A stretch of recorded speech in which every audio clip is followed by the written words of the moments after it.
Gujarat news 24ના દર્શકોનું breaking ન્યૂઝમાં હાર્દિક સ્વાગત છે। સમાચાર મળી રહ્યા છે અમરેલીથી। અમરેલીમાં ભોજન સમારંભમાં મારામારી કરનાર ઝડપાયો। અમરેલી જિલ્લામાં ભોજન સમારંભ દરમિયાન થયેલી મારામારીના કેસમાં પોલીસે મુખ્ય આરોપીને ઝડપી પાડ્યો છે। આ ઘટનાના અનુસંધાને ડીવાયએસપીની હાજરીમાં આરોપીને સાથે રાખીને સમગ્ર ઘટનાનું રિકન્સ્ટ્રક્શન કરવામાં આવ્યું હતું, જેથી ઘટનાની હકીકત વધુ સ્પષ્ટ થઈ શકે। પોલીસ તપાસમાં બહાર આવ્યું છે કે આરોપીનો ભૂતકાળ પણ ગુનાહિત રહ્યો છે। તેની સામે અગાઉ લગભગ 12 જેટલા ગુનાઓ નોંધાયેલા છે।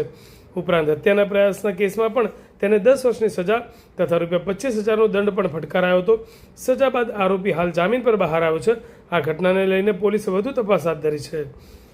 ગુજરાત ન્યૂઝ 24 માટે જિલ્લા બ્યુરો ચીફ જિગ્નેશ બારૈયા, અમરેલી। ગરોડ અમૃતનગર શેરી નંબર 3ની પાસે હનુમાનજીનું મંદિર આવેલ છે। ત્યાં જમણવારનો કાર્યક્રમ હોય ત્યાં ફરિયાદી શ્રી ચિરાગ દીપકભાઈ રામજીભાઈ બાબરિયા અને એના મિત્રો જમવા માટે આવેલા।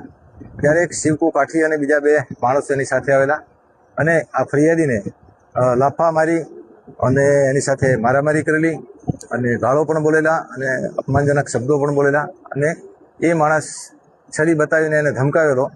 એ શિવકુ કાઠી, જે આનું આખું નામ છે યુવરાજ શિવકુ મકવાણા, જેના વિરુદ્ધમાં કુલ ક્રિમિનલ હિસ્ટ્રી 12 ગુના દાખલ થયેલા છે, જેમાં એક ખૂનની કોશિશના ગુનામાં નામદાર કોર્ટે એને 10 વર્ષની સખત કેદની સજા કરેલી અને ₹25,000નો દંડ કરેલો, જે હાલ જામીન ઉપર છે અને એ દરમિયાન આને ગુનો કરેલો છે।